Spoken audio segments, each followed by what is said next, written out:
Let's go to our next guest here on the Pete Thompson Show. Find out what was his go-to move. What concert, Kevin, did you take your girl to get her to say yes, right? Kevin Minnick with us from NJ.com. You want to chime in on that debate? No, not really. I didn't have to go that far, and in all honesty, I'm not a Jack Johnson fan, so maybe Hunter can change that up next week a little bit. We'll pick any song you like, just make, but it has to do with breakfast. There is one condition there; it has to have something to do with breakfast. So, all right, I'll have to see if I can figure something out for him. Yeah, we'll fix you up, no problem. Listen, I know the words "instant classic." I saw your tweet, and I saw some of the tweets come through last night. So you were at Shawnee, were you, for Shawnee and St. Augustine? Yeah, Shawnee, St. Augustine, Shawnee number 17 in the state right now, and St. Augustine, obviously a team coming off of that big win at St. Joe last week, and it had all the makings for a really tight, defensive-minded game, and it's kind of how it played itself out. And Shawnee trailed at the break, trailed in the third quarter, tied it up in the early in the fourth, and really, neither team got a whole lot going offensively for the most part, but Shawnee stuck with it, and then we go overtime, and Shawnee gets it done on their possession, and St. Augustine didn't. So real entertaining game. I think a game that maybe St. Augustine needed to win more than Shawnee, but you don't play the game for moral victories. So it was entertaining. It was a real nice atmosphere. And it was a game that obviously I think people would love to see played again.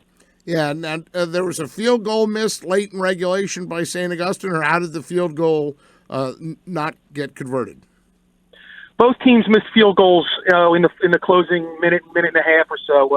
St. Augustine went for their kick, and it got partially blocked, and then Shawnee attempted another one, same 22, 23-yarder at their end with, I guess it was just a little bit over 2 or 3 seconds left, and that kick really had no chance. It really wasn't hit that well, so right. It goes wide left, and we end up going to overtime. So anything happens in overtime.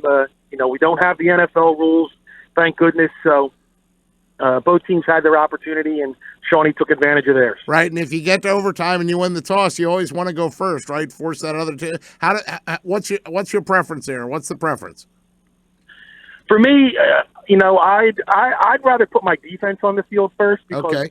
I think the way St. Augustine is, from the St. Augustine perspective, I think their defense is ahead of their offense, and their defense has done a real nice job. So I think defensively, they were in a good spot, but Shawnee moved the ball a little bit and ultimately scores the game-winning touchdown. It was 4th and 1 from the 4, and they end up punching it in. So big win for Shawnee.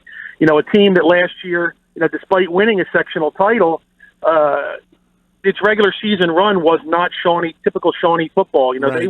They were 2-2 after 4 weeks and went on and lost their next 4 games. So whole different deal this year with Shawnee.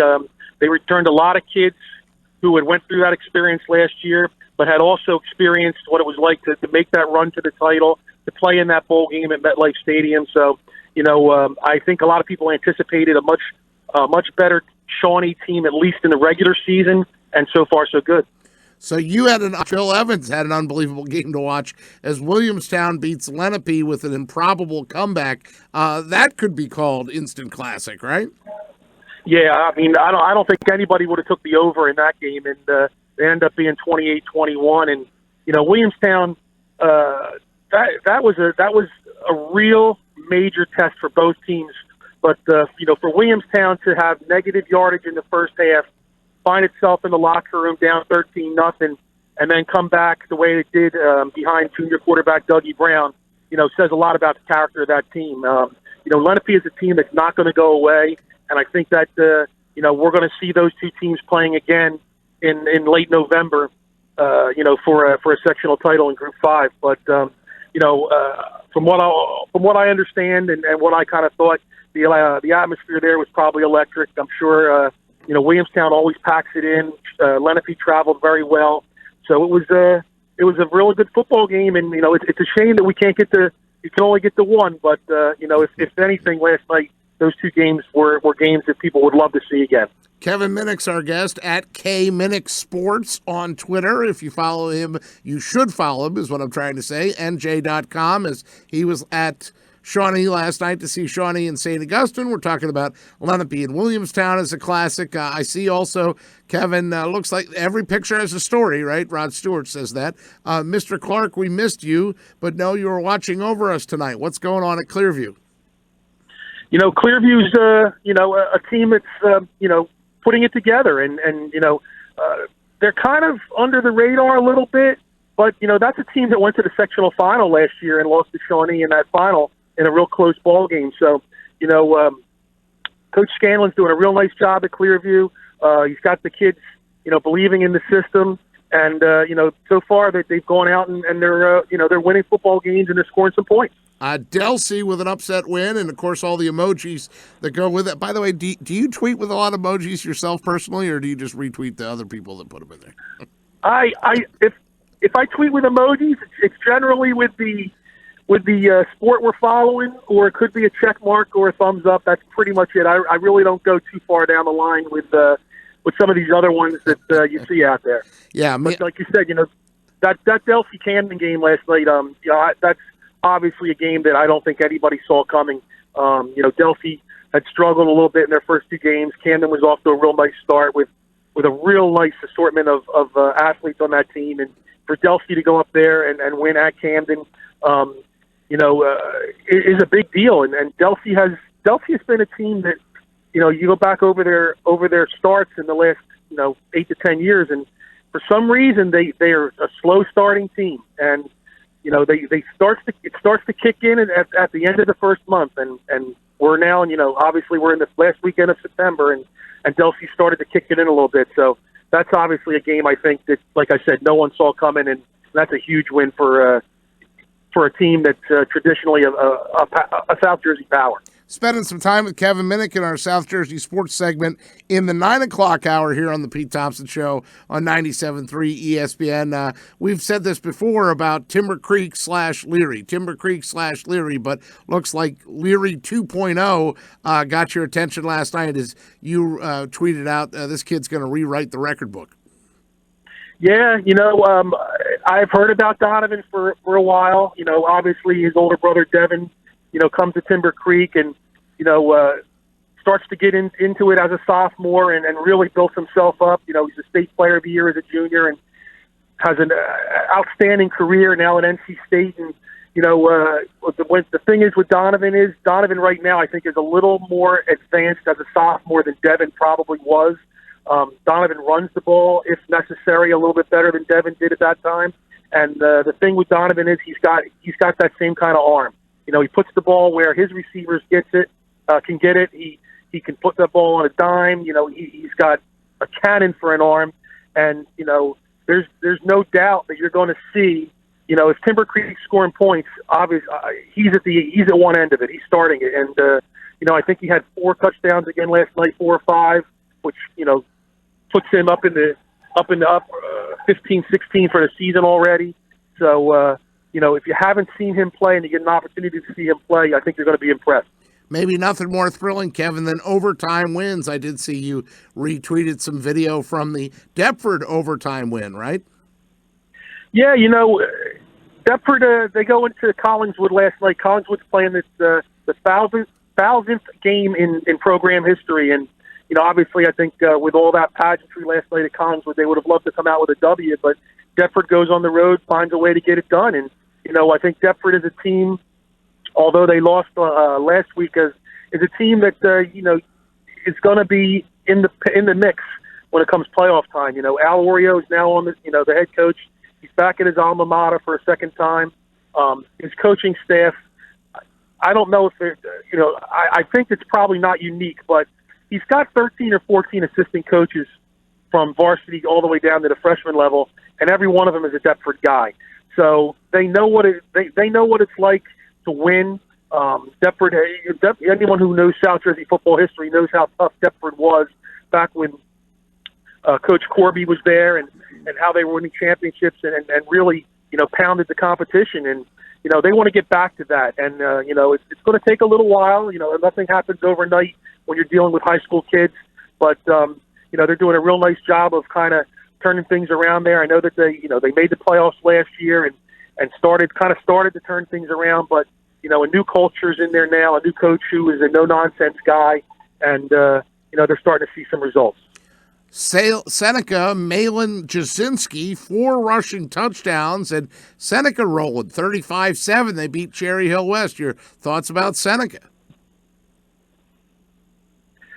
Seneca, Bill Fisher's been at Seneca since the school opened, and they've had some good years and they've had some bad years, and they're coming off of 3 straight 3-7 seasons. And what had Bill excited, I guess, going into the season was that this group of guys has been there since the beginning, since they were freshmen.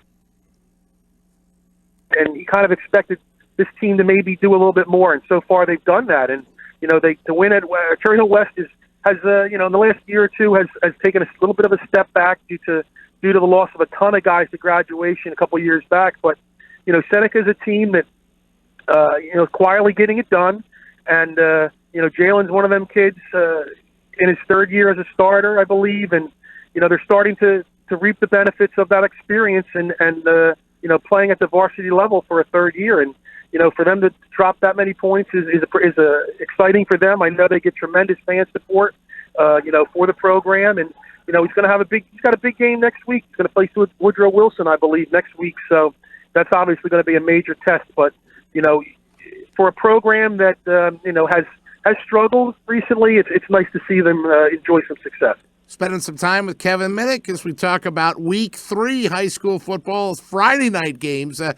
Kevin, we talked with Mike McGarry in the first hour, and of course, Hamilton Holy Spirit was a topic. Mainland staying unbeaten a topic. Ocean City staying unbeaten a topic. Anything down this way in the old Cape Atlantic League footprint that stood out for you last night?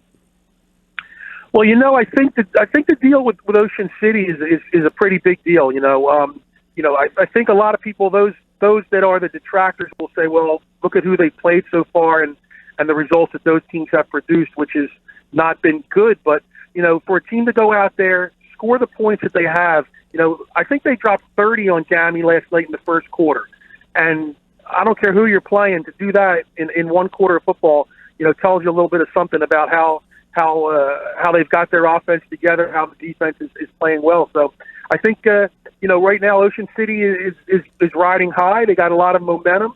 There's a lot of electricity and excitement.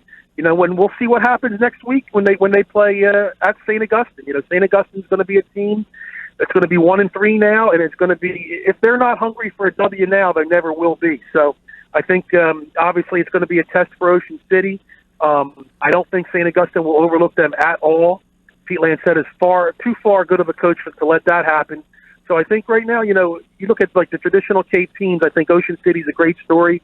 Mainland's a great story. After a couple of down seasons, I believe 1-9, back to back a couple of years back, and I've kind of turned the tide a little bit there. They're starting to play well, and they're winning games too. So, it's high school football for a lot of programs can be a cycle, and you're going to have some down times, and you're going to have some seasons where you kind of wonder where things went. But if the kids continue to work hard, buy into what's being sold by the coaching staff, things will ultimately, I think, turn around, and that's happening down there. No doubt. Hey, where are you headed today, Kev? Actually, I'm going to go check out R.J. Moten and Delran. They're going to play up at Pemberton at 11 o'clock, and R.J. Moten is a Michigan commit, and he's going to play baseball and football at Michigan, which is, obviously a difficult task, and you're looking at doing that at one of the biggest schools in the country. So he's a very talented football player. I think he's a better baseball player, but, his father played for the Eagles for a while, went to the University of Florida. Ron Moten? And RJ really – I'm sorry? Is it Ron Moten? Is that his dad? Yes. Yes, Ron Moten is his dad, and RJ is really – I know RJ more as a baseball player, and as a sophomore and as a junior last year, he's absolutely dynamite. And I think he's one of the best baseball players in the state, and I think he's one of the best athletes in the state. So getting an opportunity to see him this morning and see what he can do. And Michigan doesn't recruit guys just for the sake of argument. So you got to be a player to be recruited by Michigan. So there's 3 from the state right now, including Aaron Lewis down at Williamstown. So we're going to see what R.J. Moten's all about today, and hopefully it's an entertaining show. Kevin, you're not going to believe this. I got Ron Moten's autograph at a Eagles charity golf tournament when I was like 7 or 8. Jimmy Gallagher, the old PR guy, said, "Yeah, go get his autograph. This guy's going to be our next standout, our next star." And it's just this gigantic man standing on the golf tee who had no idea how to swing a golf club. And I get the thing, and he scrawls his name on there. And I went back and I said, "I'm sorry, Mr. Gallagher. Who is this?" Like, I had no idea who Ron Moten was. So you're talking Moten. I think, holy cow, that's a guy whose autograph I got when I was 8. Anyhow, crazy, right, Kev? That's him. His career, I think, I'm pretty certain, if I remember right, his career with the Eagles didn't last very long. Got injured. I think injury bug hit him pretty hard, but he went on to a real nice career. Worked for the prosecutor's office, I believe, in Burlington County for a while. And he may be retired now, but we're going to see. I don't think the apple falls very far from the tree between Ron and his son. Well, if you see him, you tell him that story today, that you did radio this morning with a guy that got his autograph at Green Valley Country Club when he was 8 and was always wondering, whatever happened with Ron Moten? You can just let him know that his name is not faded away, that we still remember him. All right, I'll see what I can do. All right, we'll try to get you some Bob Seger or Tom Petty or something more Kevin Minnick appropriate. There's songs out there. You Google breakfast songs, Kevin. Find one you like, and we'll fix it up for you. Okay? I'll see what I can do. I'm a little old school alternative, so I don't know if we're going to find many breakfast songs, but we'll see what we can do. Well, maybe we'll try to clean it up. It's good. YouTube has everything. All right, Kevin Minnick, K Minnick Sports. Thank you, buddy. We'll talk to you again next Saturday.